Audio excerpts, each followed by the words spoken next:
and we're going to add the third, I don't necessarily press to the dark, like that's the mantra.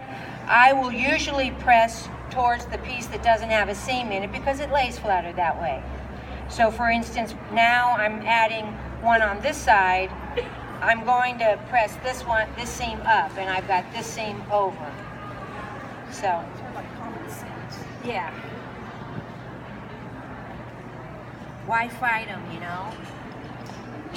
I haven't hit her with my cat either. That's great. Yeah, I don't want my tooth chipped. That would be great to go home with a broken tooth. Broken. Yeah.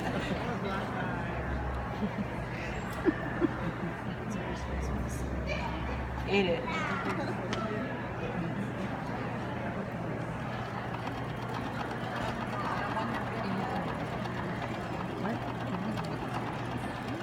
Yeah, next you'll be asked for autographs.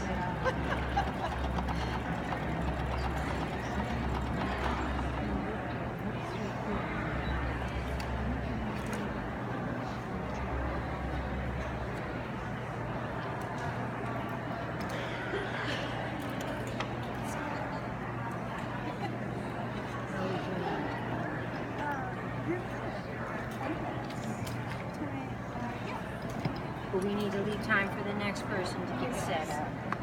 That's gonna be Katie. Art goods. Oh. Okay. Good. Here's her ribbons. I was wondering where her ribbons were. There they are. Yeah, I had them on, but they were getting in my way.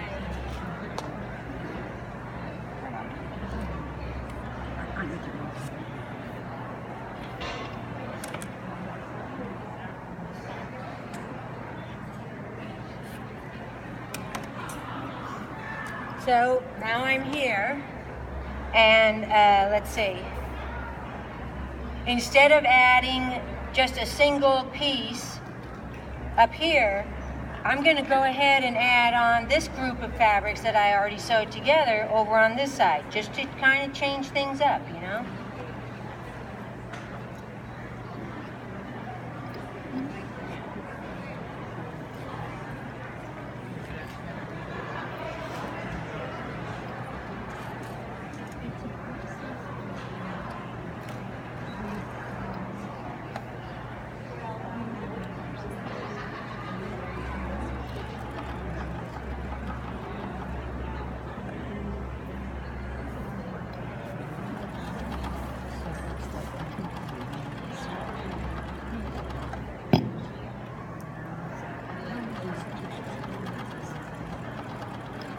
Silly question. Do you pre-wash fabrics or go with what you have? For quilts, I rarely pre-wash fabrics because I just like them new. Well, I don't think our fabrics are shrinking like they used to. Yeah. And so I think unless it's a bright red and it's a color issue, I don't pre-wash either. It's just something else to do. Keeps you from making a quilt. And if you're using fat quarters or something, you don't want to go and wash a bunch of fat quarters. Well, no, a lot of times you lose so much when it ravels. Yeah.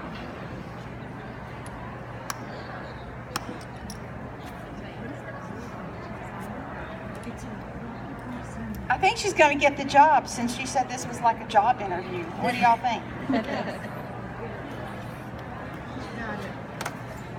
All right, now with all of these pieces sewn together, I had decided that I want to put a long piece to tie them all together. So I'm going to sew this long piece up on top.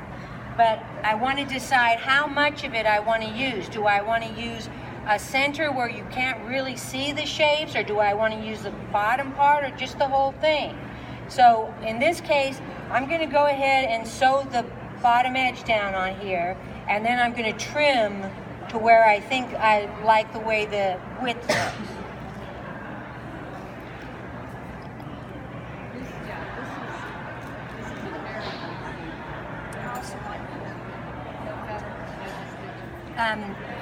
Yeah, I don't like to pin either, and what I do a lot at home is I actually use glue if you use school glue, they've got these really cool little tips for them, and you can put glue on where you're going to sew two pieces together, press it with the hot iron, and it's really great when you're trying to get seams to match up and everything, because if you use that glue, it holds it still and it doesn't distort it, and you can get really, really nice, precise everything. Just little dots. Little dots, or even a real thin. And the Elmer's school glue is washable, so it washes out.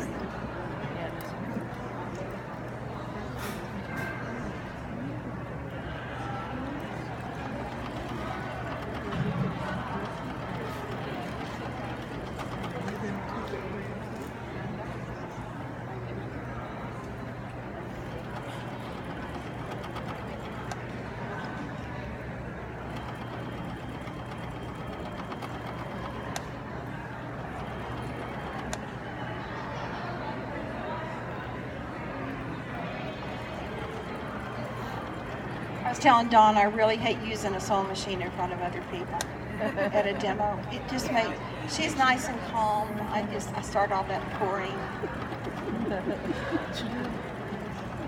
Well, they're starting to get to be long pieces. Wait a second, she's getting ready to stand up.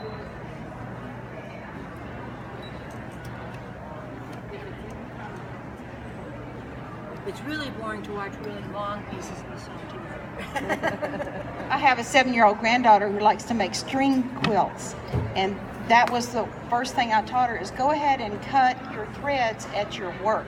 When you first start sewing, you want to cut your thread way out somewhere. I don't know where you're cutting it, but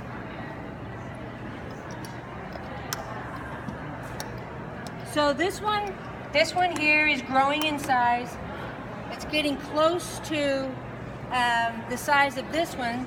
So if I want to join them, I start thinking about, okay, well, what do I need to do to make them the same size so I can join them?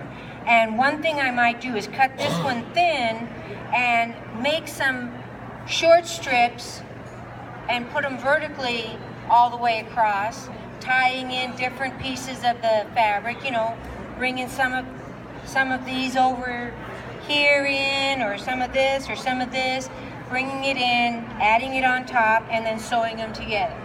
And so then I'll put it up and look at it for a while and decide where I want to go next. I'll probably start another time with a square or two pieces sewn together to make a square, and it may not be directly joined onto these. It may be for someplace later. Just depends on what I see as I get the individual areas put together.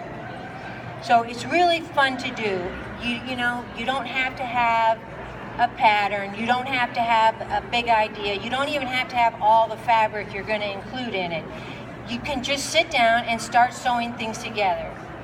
And for me, I like to sew every day, so I don't want to have to think about it every day. Some days I just want to sew pieces of fabric together. So if you have any questions, I'll be happy to answer.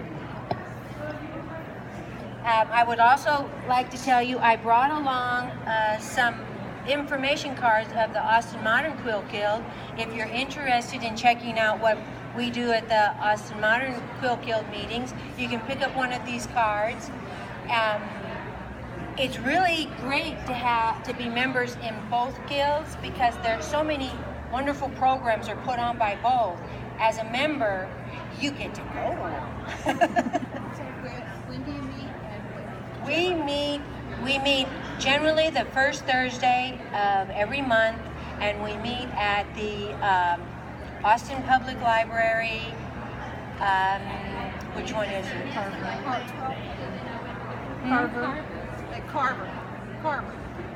Carver. Is Carver the one? The one with the mural on the side. Okay.